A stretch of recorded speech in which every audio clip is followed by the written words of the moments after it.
The following is a special presentation of the PDF Sports Network.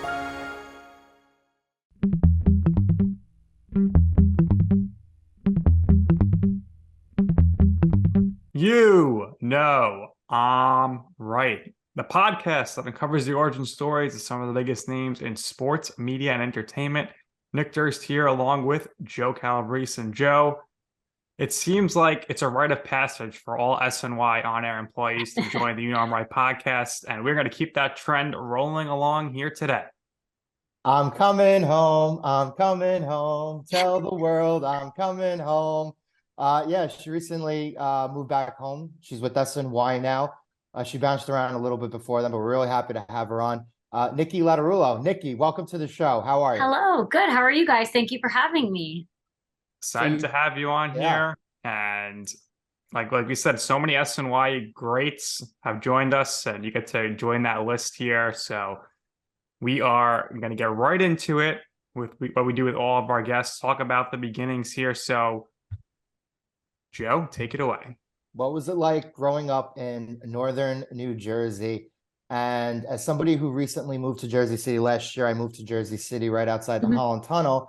I'm very well-versed and experienced when it comes to going down the Jersey Shore to party. Yes. So what was it like growing up in northern New Jersey? And before you moved away for your career, did you experience having some summers down the Jersey Shore?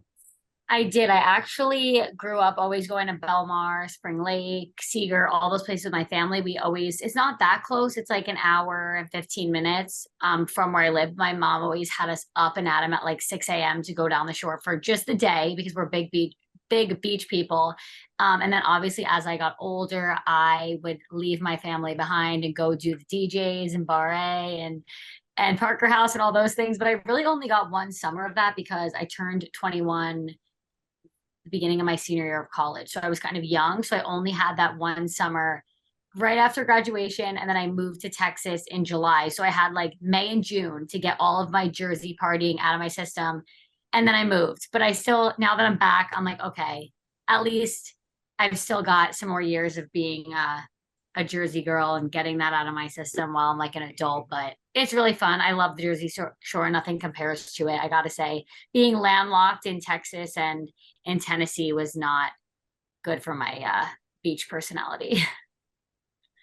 So Joe mentioned it, northern New Jersey, close to Manhattan. Yes. People in northern New Jersey tend to like specific sports teams. I don't want to stereotype you, but what are the teams you like? So I'm a Yankee fan. I'm also a Chiefs fan, which is kind of random. And then I'm a Knicks fan for basketball. I'm not like a huge hockey fan. So this year when the Rangers and Devils were playing each other, my family's Rangers fans, but we don't have any sports in Jersey. Like we don't have any of our own teams. So I was like, I kind of want to root for the Devils. I was a New Jersey Nets fan back before they left us. So then I kind of transferred over to a Knicks fan. But those are my teams. I love college basketball, UConn. I was a big Dan Hurley fan because he helped me a lot at Rhode Island when he was there. So I went to Rhode Island. So I root for UConn. My brother goes there, but I also went to Texas and covered Baylor. So I kind of claim Baylor football and basketball as my college team. So kind of all over the place. Perfect segue. How was it attending the University of Rhode Island? And do you have any specific instances or stories about Dan helping you out? Yeah, I loved Rhode Island. I would do it again in a heartbeat. We didn't necessarily have like a broadcasting program at the time. Now they do. But when I was there, I was just like a regular journalism communications major. So when I was trying to get into the industry, I didn't know how to do it. So I kind of went to the basketball team. They were really good at the time. I was like, can someone help me? And the SID and Dan Hurley were like, come to practice, come with us to games. Like you can come to the NCAA tournament, you come to the A10 with us. So Dan was always so helpful. Like they won the regular season title. And I was like, he just like came over and let me interview him. It was a god awful interview at the time. I was not very good, but I credit a lot of like where I've been able to go right from college to Rhode Island, the athletic department. They were really helpful with me. Yeah, he was just like really nice and understanding for like a young student reporter trying to figure it out. So yeah, everyone there was super helpful. And I love Rhode Island, beautiful state, love the school. Highly recommend if anyone is interested. But it's also in a weird in-between area because you're kind of closer to Yeah. Boston than you are to the major cities in Connecticut, like Hartford, and you're definitely far away from New York. So in terms of activities and internships, how easy or difficult was it to get those? I think it was easier for me because there wasn't as many students trying to do the sports broadcasting thing. Whereas if you're at a big school like Syracuse or one of those schools that are known for broadcasting, everyone's going out for the same internships. Whereas for me, all the local Providence stations, I interned at each one of them. I kind of like did too many internships. I didn't know I was so nervous about getting a job. I also interned at ABC in the city. So I did 4 internships, 3 of them were unpaid. So I don't think you need to do that many, but I was stressed out about the first job. I just kind of reached out and they were like, yeah, come on board. So it really wasn't that hard to get the internships. The first one, I had to kind of like figure out what I was doing because I didn't even know how to like get involved. But no, Providence market was great because they cover all the Boston sports and all like obviously the Patriots and all that. And then I know a lot of people do intern at like the Connecticut stations if they're from there, but I think for sports those are more of like a weird market because there's not like any pro sports in the area. So I do think Providence was really good and I learned a lot from the reporters because they were also MMJs, which is what I ended up doing. So I learned a lot from them. So before we talk about your professional career, let's talk about your time competing in the Miss Teen New Jersey Oh pageant, yeah. Miss Rhode Island, USA. So tell us about your pageant. Oh God, you're digging that out. I'm not a pageant girl by any means. I just did it because so I remember when I was younger, like Laura Rutledge and like Allie LaForce, all of those like big time sports people were title holders at some point. I think Garen Austin, who was at Nesson at the time, was like Miss Nebraska or something. So I was like, oh, this is a good way to one, work on public speaking, interview skills, just like learn how to be around other women. And it was a good experience.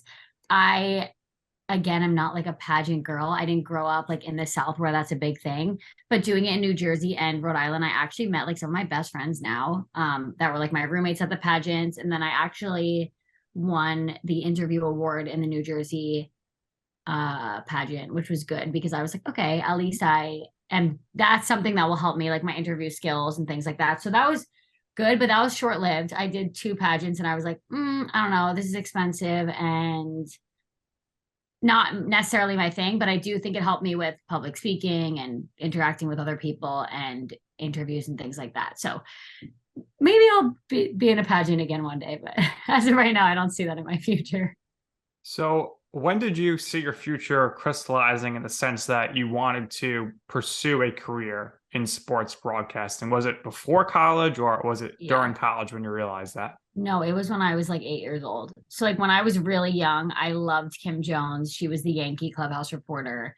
And I was like, how did she get this job? This is so cool. But also I was like a child and didn't like know how difficult it actually was, especially then to be a girl going into the industry was like so much more unheard of, honestly. So I just always kind of like watched videos. I would like look up on YouTube like reporter fails and like I just thought it was like funny.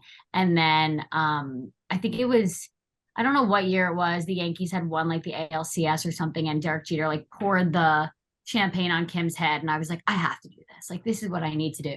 So I kind of just started practicing and like listing the starting lineups and things like that. And then I just in high school, I did the morning announcements. I anchored the like student newscast. I would like be the one walking around the hallways interviewing people. And then when I went to college, I was like, okay, I didn't really pick a school that's known for this. I don't know how I'm going to do it, but I kind of just like went on my own and figured it out. But it was definitely when I'd probably say I was in like 5th grade, maybe when that happened. I have to look up what year it was, maybe like 2007 or 2008. So it was something I always knew. Kim Jones, very nice person. I've met her. I interned at really WFIN. nice. First day I met her, it was like around Christmas time. She gave me a nice little Christmas gift. So she is really good nice. things about Kim Jones for sure. Yes. But you go to college, you do all these internships. Tell us about how you're during those times putting together all your reels and how you ended up sending those things out to ultimately get that first job in Temple, Texas with KCEN-TV.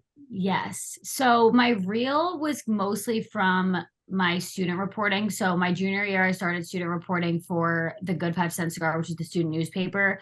But they didn't have, the studio at the time was like old and they were going to renovate it. They were in the works of like something. It wasn't renovated when I was there. It was after, but they were like knowing they were going to, so it wasn't really being used.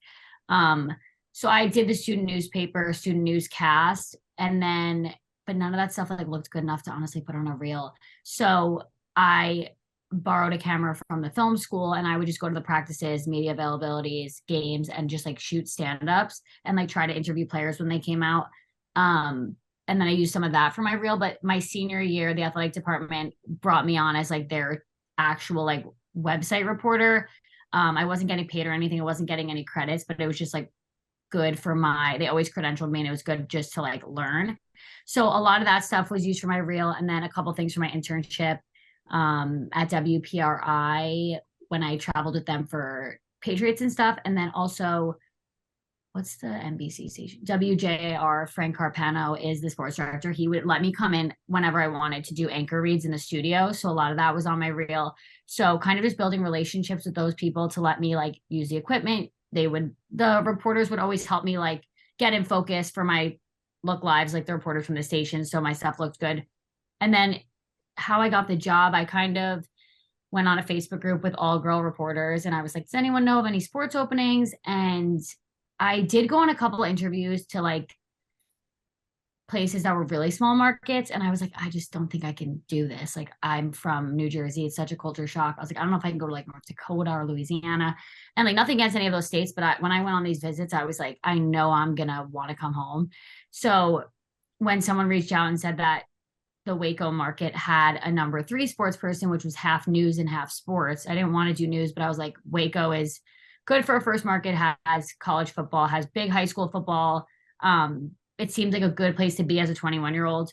So I applied for that job and I didn't even go out and visit. I just took that job and the rest is history. It was a really good first market, especially because Baylor was so successful while I was there.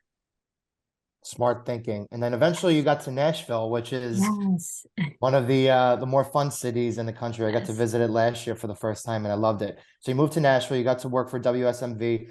I imagine you were thinking like, okay, I'm not going to be going home immediately after this first No. job. Then I have to take a step up and try to Yes. get the in between, right? So what other cities were you looking to apply to? And ultimately, how did the opportunity to work at WSMV materialize? So I had in my mind, so I stayed in Waco a little bit longer than my contract just because COVID happened while I was there. So I had to do like a full year of just news.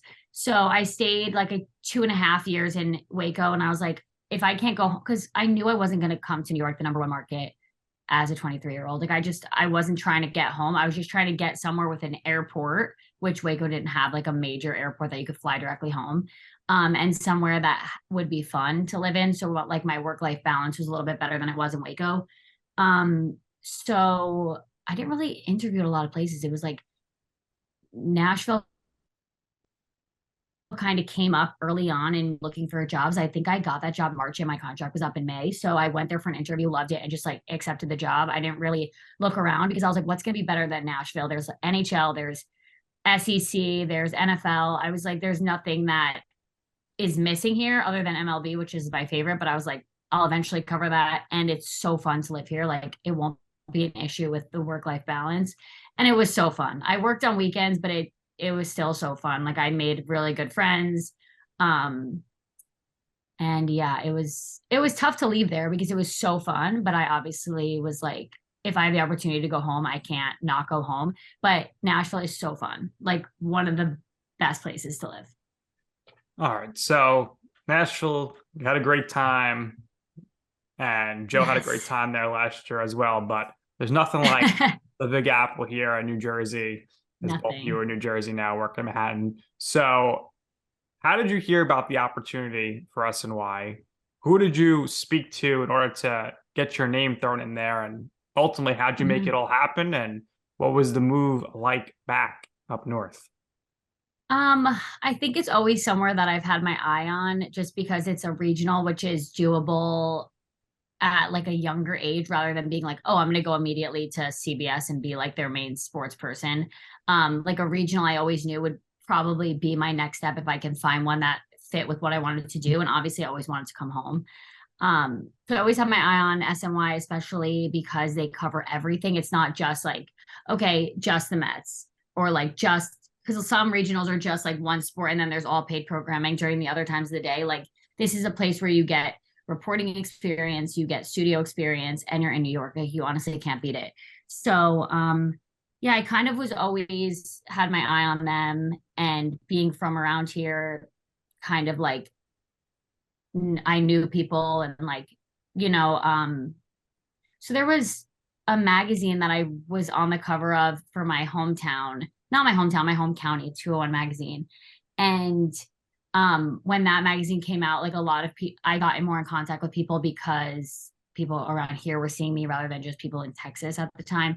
So I kind of was like always in contact with people of when an opportunity could come up when I was ready to come home. Obviously I wasn't ready to be in New York when I was 23 and I was trying to leave Texas. So yeah, kind of just came up and it fit my time frame. It fit what I wanted to do, what I wanted to do career-wise, personally. So everything, just the stars all aligned, and I was like, I have to come home. So here I am. I abruptly moved home, and now I'm in my childhood home, which is interesting, but got to do it. Let me ask you a question. We Yes. asked this question to a bunch of people. In terms of representation, have you always represented yourself, or did you hire an agent somewhere in one of your two stops before you got to SNY? I do have an agent. I've had one since I was looking for my second job, which really helps. I tell people it has to be right for you. It has to be someone that you trust. It has to be someone that like can help you locally and getting out of local. So for me, it worked out, but it's like a personal, I think, like it depends what you're looking for. If you're trying to go from Waco to like a market similar in size, and it's like, okay, I don't know if you necessarily need one, but if you're trying to get back home or like a specific place, it makes the process a little bit easier. Unless you're open to just going anywhere and you can just like be waiting for jobs to pop up. Yeah, I think that's good advice. Everybody has a different response to it, and it's all about what you think you're going to need. But so far, it's working out for you. Yes. Now, as I mentioned before, we've had many SNY employees on with us, and everybody has a different answer to this question. We asked Michelle Margot this. We asked Janae Coakley this. When are you deciding what you're going to wear for your hits or your broadcast? Do you keep your clothes there? Do you wear it in?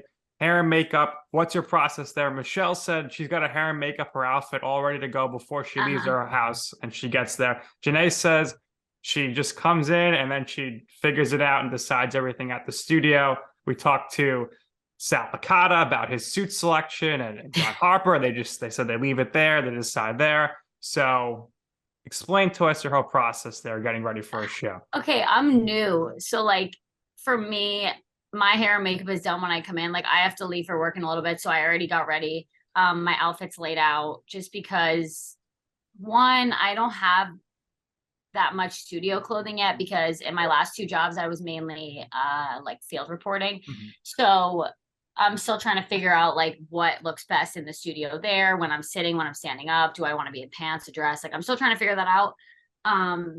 I'm always the come in with your makeup on because I want to go in and focus on like the show and what I'm saying and stuff like that. And not that my makeup takes long to do, but that's an added step that I don't want to have to do when I'm there.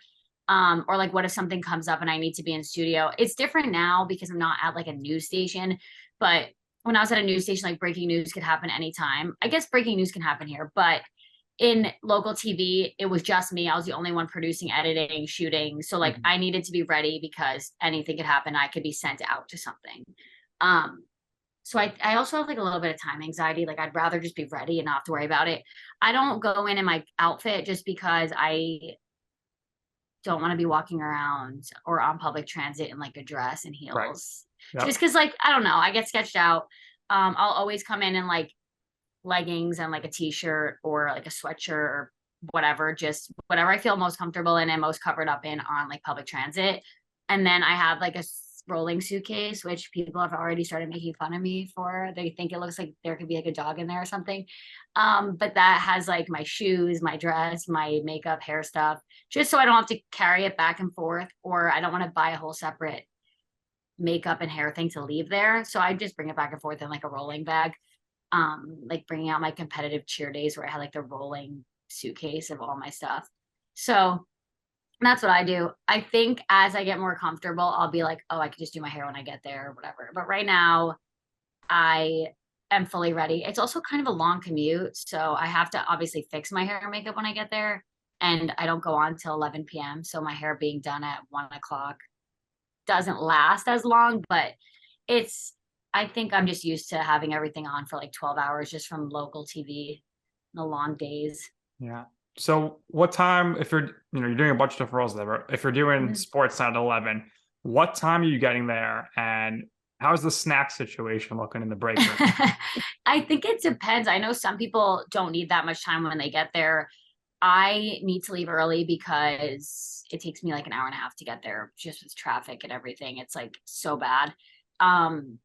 So I think you can get there literally whenever you feel comfortable. Like I can get there now and start looking at my stuff, or I could probably get there at like 7 and no one's gonna, it's as long as you think you need. So I don't know yet. I'm still trying to figure it out. I haven't solo anchored yet. Today is my first time doing that. So I need to get there extra early just so I can know what's going on, and be extra comfortable with all the content. But the snack situation, there's a soda, like fountain soda machine, and that's dangerous because I don't drink soda or I only really drink water, and I'm like drinking soda, and I'm like, this is not good because I'm like, oh, it's right there.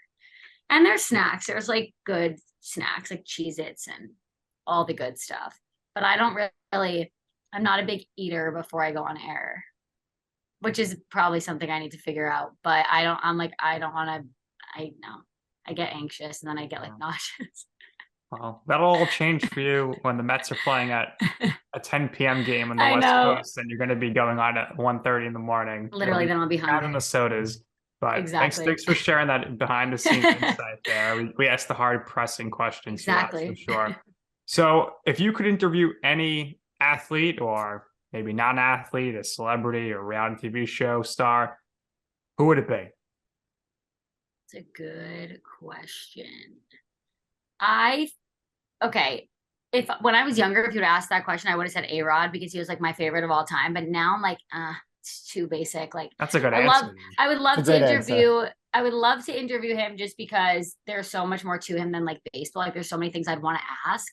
But now, if like right now that question, I would love to interview Simone Biles because I always grew up doing cheer and gymnastics. So like, I want to know about what it's like to be at the Olympics. And then of course she came out with all the mental health stuff. And I would love to know how she was strong enough to come out about that. And like the reaction of people and how she deals with all that. And then also like the pressure. I think she's like very interesting. But like off the cuff, if I had to interview an athlete, it would be A-Rod. But like a more good answer would be Simone Biles. Both very good answers. Both be very different interviews. That's for sure. I think A-Rod's a good choice. The Timberwolves owner. I mean, how often do you get to interview an owner of a basketball team? You got to manifest that for her. If I saw A-Rod, like I do not fangirl over anybody. I don't know if I'd be able to really internally, I wouldn't be able to. Externally, I'd be keeping it cool. But then I'd have to be like, can I please get a picture? Which I never do. Fair enough. You're manifesting that for you. Please manifest it. So, Niki, what would you say in your life or your career has been your I'm right moment? What I mean by that is a time or place where you wanted to pursue something, you asked somebody for advice, they're like, don't do that. That's not going to work. That's an awful idea. And you were like, you know what? I'm going to do it anyway. And ultimately, you will see why it is that I'm right. Oh, actually, I know that right off the top of my head. When I was a sophomore in college, I went to my advisor and I told him what should I change my major to? I don't think that like communications is really helping. Like, how do I do on air stuff? And he was like, you're honestly like not in the right place. Like, you might need to transfer. We don't have anything to do that. And he's like, every girl your age wants to be a sports broadcaster. Like, you're not different than any, some like kind of rude answer. He was like, you're not really like gonna stand out unless you play a sport or whatever. And he was like, okay, can you name like this many people on the Wizards? And I was like, and it's just like the typical answer you hear people say to girl reporters that are like, okay, name 2 people on this team. And you're like, okay, I can, but I'm not going to, because I'm not going to give you the satisfaction. But I remember he said that and I literally left crying and I was like, I got to transfer or I need to switch my major. And then my parents were like, no, you don't have to. You've wanted to do this. Like, you're fine. And if you don't like it when you graduate, you're 18, you could switch it. Like, who cares? And then I was like, now I'm like, I don't know where he is or if he sees anything, but I'm like, thank God I didn't listen to that. And like, it was just a typical, like, I don't know why some people act like that, but it was one of those things where I was like, I was tried to be put down and I didn't let it. I kept doing it and I ended up, I mean, now they have a whole sports broadcasting major. They have a new studio. And I'm like, I feel like I helped get the ball rolling with that. And now students always reach out like, how did you do this? I go to you, or I want to do what you're doing. And I'm like, I love helping all the students that go there. And I'm like, if I would have listened to that guy, who knows what would have happened if I would have got out of the industry and then been doing, I don't know, a job I didn't actually want to be doing.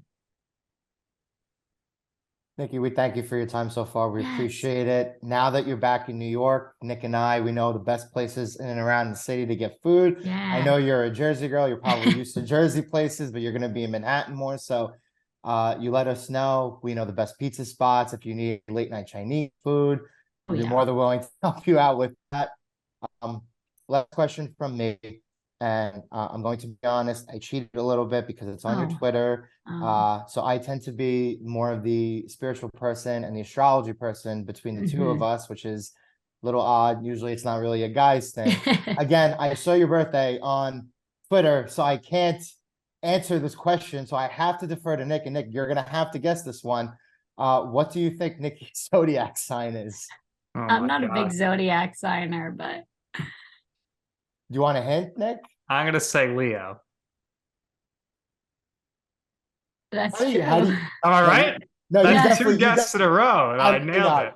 No, you cheated. I did not There's look. no- you Everyone cheated. says I act like a Leo. I don't know exactly what the What does that mean, Joe? That Leo? Yeah, can you explain? Because I honestly don't know.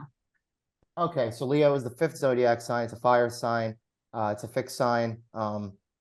Basically, people who are Leo are like being the center of attention, not really so much in a self-centered way. That's why you see a lot of performers and entertainers in the sign of Leo. They're very regal people, right? Very dignified. They have good hearts. So my mom is a Leo, and fun fact, Leos usually have great. Because think about hair, because they're represented by the line. What does the line have? Great hair. I used to have terrible hair because I used to have blonde hair. Don't look up pictures. It was terrible. Oh, you were blonde? Really? I had like yellow hair. It was tragic. What is your natural hair color? This. That is your I natural don't hair? have any color in my hair, so it's natural. I don't have any photos in this room of my blonde hair, but you could find it if you look. Sure. We'll Wasn't good. We'll do further research, and then the next time we Yeah. have you on, I'll have a picture of it. Anyway, Niki, thank you for your time. Really Thank appreciate you, it. guys. Once again, what we do here is we always give our guests the last word. So if there's anything you would like to share, or if anything else you would like to promote for yourself, go by all means, go ahead. We wish you the best of luck at SNY.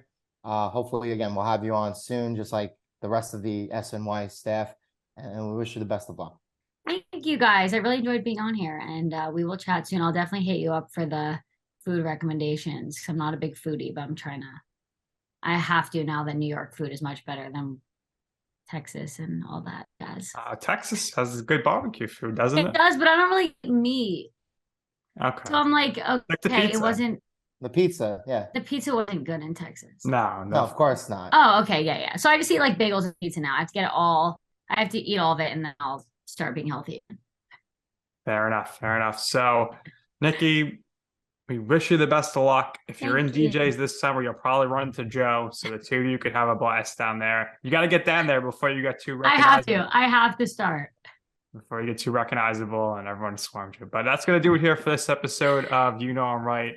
For our very special guest, Niki, my co-host, Joe, I am Nick, and this has been You Know I'm Right.